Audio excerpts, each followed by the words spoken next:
Знаете ли, че Woolworth Building е един от най-старите и най-високи небостъргачи в света?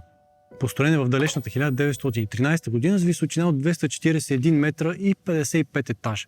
Към днешна дата това може и да не ви се струва много впечатляващо, но преди години определено е било.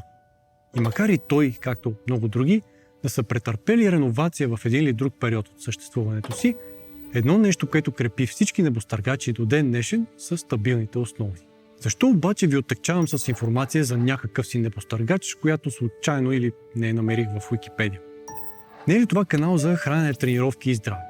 През годините работа в сферата на фитнес индустрията или по-модерно уелнес индустрията, успях да забележа определени модели на поведение у хората в тази сфера, особено на тепърва прохождащите в нея.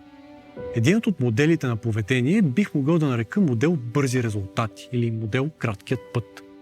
Една от основните характеристики на този модел е, познахте, желанието за възможно най-бързи резултати. Всъщност в това няма нищо очудващо. Съвсем логично е човек да иска да постигне нещо възможно най-бързо. Ако дадена цел може да се постигне за 2 месеца вместо за 22, всеки би предпочел по-бързи и кратък път. Включително и аз направих този избор, когато стартирах. В краткия и по-бърз път обаче има една уловка. Един капан, за който повечето новации не подозират. Това е краткотрайността на постигнатите резултати. Това, което много често, да не кажа направо винаги се случва, е, че всичко постигнато рухва скоро след постигането. Рухва точно така, както би рухнал всеки небостъргач, чието основи не са поставени правилно и не са възможно най-стабилни.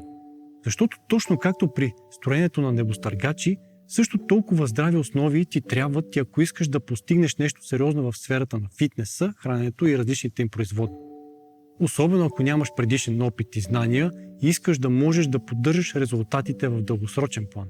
Затова и поставянето на основите по отношение на храненето и физическата активност са най-важните и не случайно точно те отнемат най-много време и за много хора са най-досадни.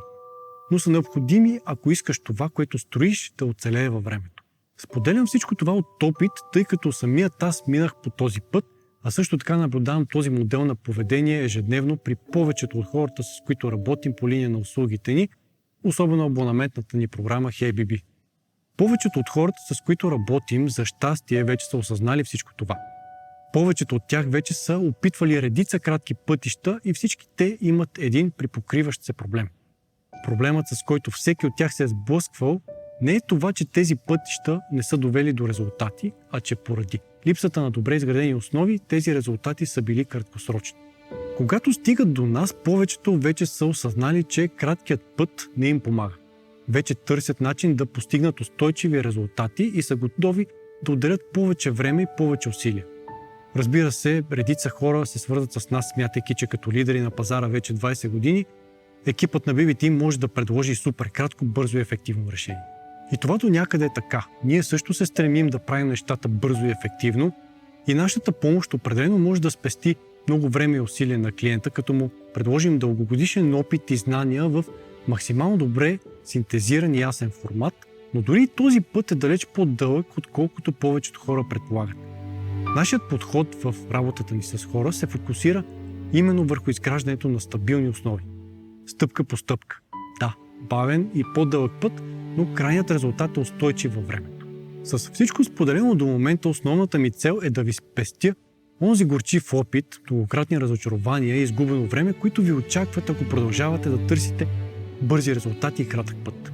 А дори няма да засягам и различните психологични проблеми и хранителни разстройства, с които редица хора се сблъскват заради всичкото. Затова и съветът ми към всички, които са тръгнали да строят здраве, външност или нещо друго в тази посока, е да запретнат добре ръкави и да се подготвят за един бавен и често досаден процес. Инвестицията не е малка, така е, но накрая всичко се изплаща, даже ще сте на печалба. И като си говорим за поставяне на основи, чували ли сте изразът "маса се прави на маса"?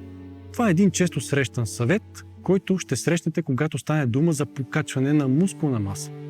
Той обаче крие една важна особеност, която много хора пропускат. За да не допуснете и вие тази грешка, препоръчвам да изгледате това наше видео. Ако искате да научите как може да подобрите своята спортна форма и начин на живот, използвайте линка в описанието. Благодарим на нашите приятели от CrossFit 681 за възможността да заснемем това видео в тяхната зала. Ако сте CrossFit ентусиаст или пък искате да опитате, тук ще намерите всичко, от което се нуждаете.